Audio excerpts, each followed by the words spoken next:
Mr. President, I come to the floor today to speak in honor and memory of our colleague, Senator John Sidney McCain III.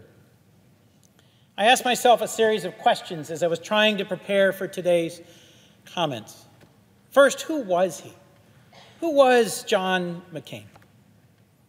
John was a man deeply in love with his country and its promise, a man optimistic that tomorrow would be better than today, and a man grateful for the chance to serve a cause greater than himself. His humor was rooted in that hopefulness, the sometimes sharp sting of his words in debate, rooted in his passion for his cause and his love of the fight, and his restlessness, rooted in an impatience to get on with it, to get busy defending liberty or making a difference in the world, to help soften the burdens of millions not yet free. John was both a romantic and a cynic, as some have said, in love with and passionate about the causes he fought for, yet clear-eyed about the long odds he often faced in a world hostile to our ideals. In trying to summarize John, just reviewing a few of his titles barely capture the sweep and complexity of this man. Naval aviator, POW, captain, congressman, senator, chairman of the Commerce Committee, chairman of the Armed Services Committee, presidential nominee of his party, statesman, hero. John also treasured deeply two titles rarely mentioned here, husband and father. He clearly loved his family and was every bit as privately passionate about them as he was publicly passionate about the causes he fought for here and around the world. So to Cindy and to all of John's family, thank you so much for sharing him with us, for sustaining him in his service over 60 years, his remarkable service to our nation. I was so honored to get to know John first as a colleague, and then as a traveling companion and mentor, and in recent years to be able to count him a friend. We didn't always agree, or frankly, often agree, on a very wide range of policy and political issues. On one thing in particular, I deeply admired and followed his lead as best I could. John was convinced that what makes America great, what has always made America great, is its values, its principles, that we stand for something in the world, not the example of our power, but the power of our example, that only when we fight for those values, when we fight for the values that define us apart from other powerful nations, for human rights, for freedom of speech and religious expression, for a free press, an independent judiciary, open and fair elections, for the very foundations of democracy as guarantors of human liberty, only when we do that do we best use our power to act in the world.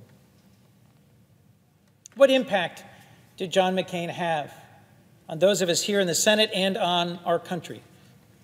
Well, John commanded this chamber when he spoke like few others I have ever known, and he commanded it precisely because he called us to our better selves, to put down the tools of petty partisanship so often on display here, and to work together to fashion better solutions to the problems of our day. It was a great honor to be his co-sponsor on his last immigration reform bill earlier this year, a bill which offered not partisan promises, but a way forward to fix our immigration system, which has for far too long been badly broken.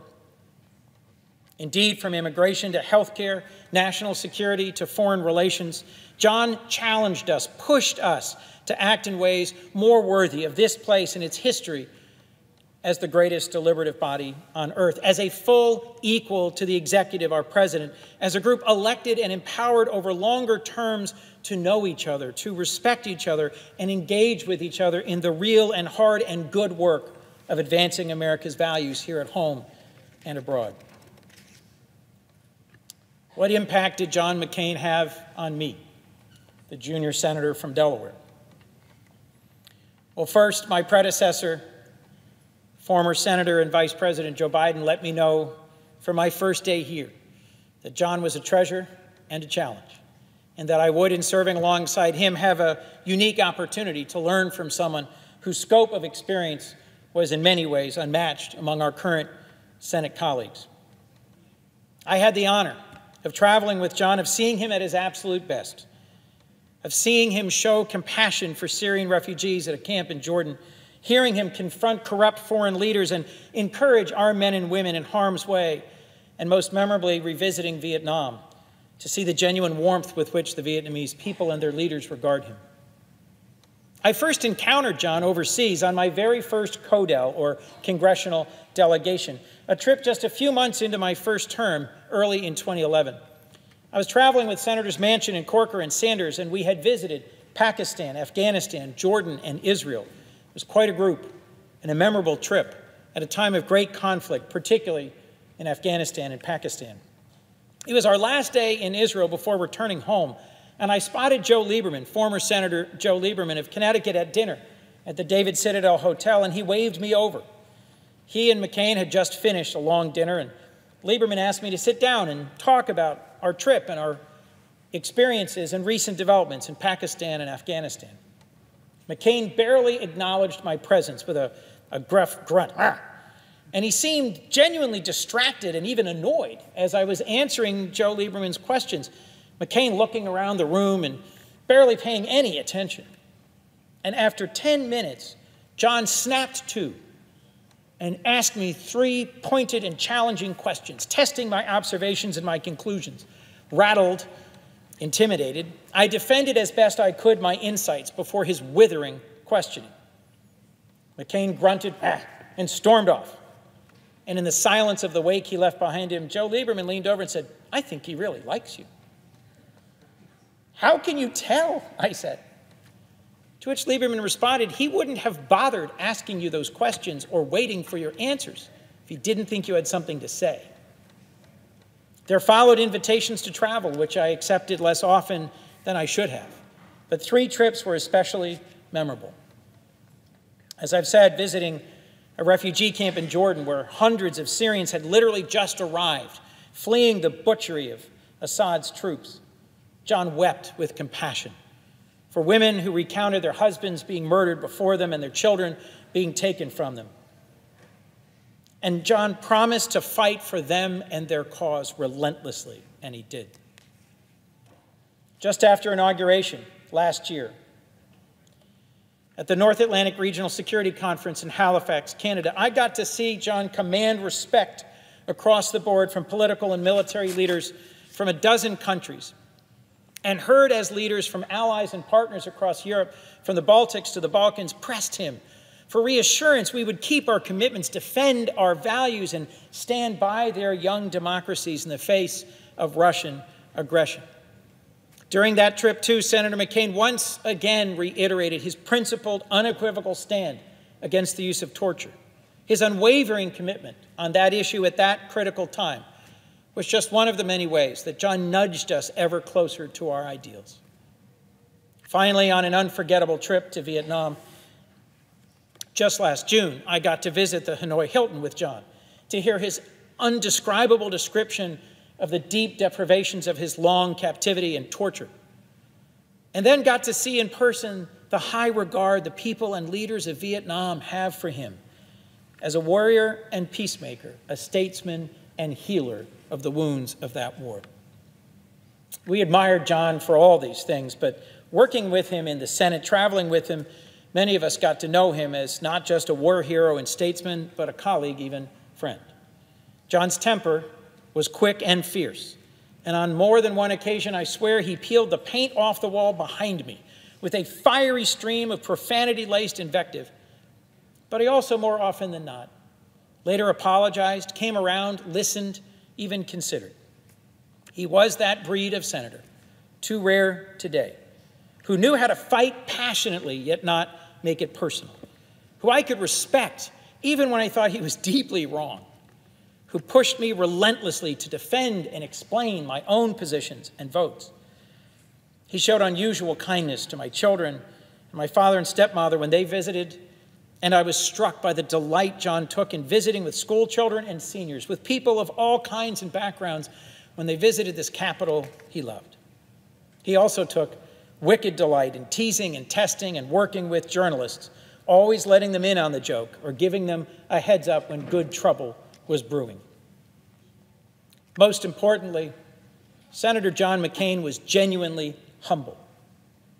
Not the false modesty of a popular politician who knows he should feign indifference to the cheers of a crowd. No, John's humility was real, a demonstrated humility of one who knows he is a flawed and fallen human, as are we all, and then sets about being open and accountable for his shortcomings.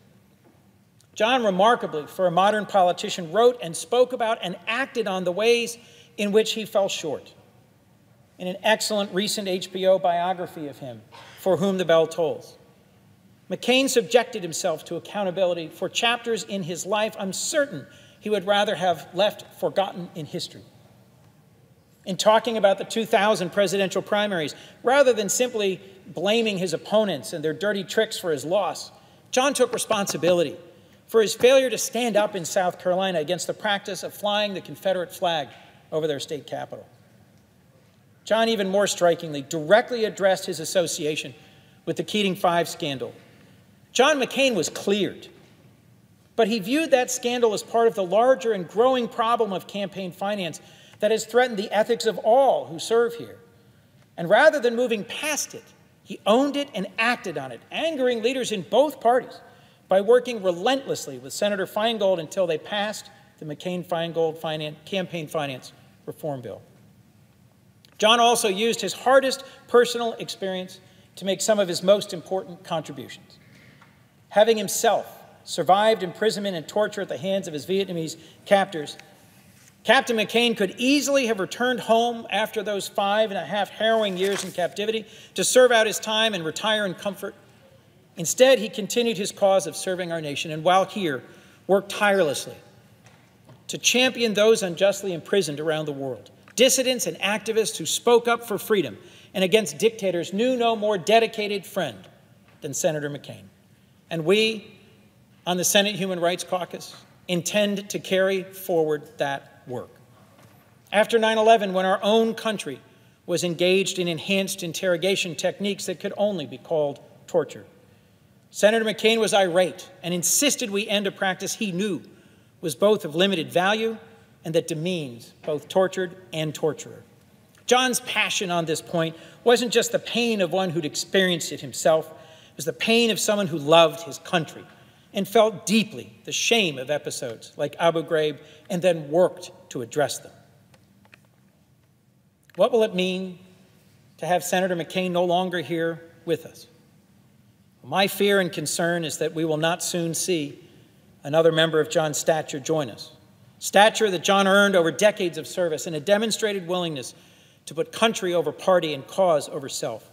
Senator McCain earned his maverick title, and it would serve all of us well to remember that even as his principled stands cost him the support of many in his party and even home state, he won the accolades of many more here and millions abroad, delighted to see someone willing to risk reaching across the aisle and around the world from those hoping we will continue to fight for the values that best define America. What should we do? What should we do to honor the memory and legacy of Senator McCain? First, fight the dread disease that took him from us. As with my dear friend Bo Biden, beloved son of my predecessor Joe, Bo, who was taken too young. And with Senator Ted Kennedy, another great lion of this Senate, lost at a time he was needed most. Brain cancer has robbed us of our best and brightest, and we must work harder to cure and end this disease. As has been proposed, I believe we should rename the great Senate building in which John served for decades, that we might keep his memory alive for future generations. And I also think we should strengthen and invest in national service, in expectation that all young Americans would serve their country in some way, military or civilian, which will take effort and investment. But service as a young man helped John fall in love with our nation. And at a time of great division, I can think of nothing greater to remind us of the spirit of service in which John lived his life than to make it possible for the hundreds of thousands of young Americans who want to serve, whether in Teach for America or Habitat for Humanity, the Peace Corps, or our military, by expanding those opportunities for them to learn skills, commit themselves to our community and country, and earn tuition funds for college through service.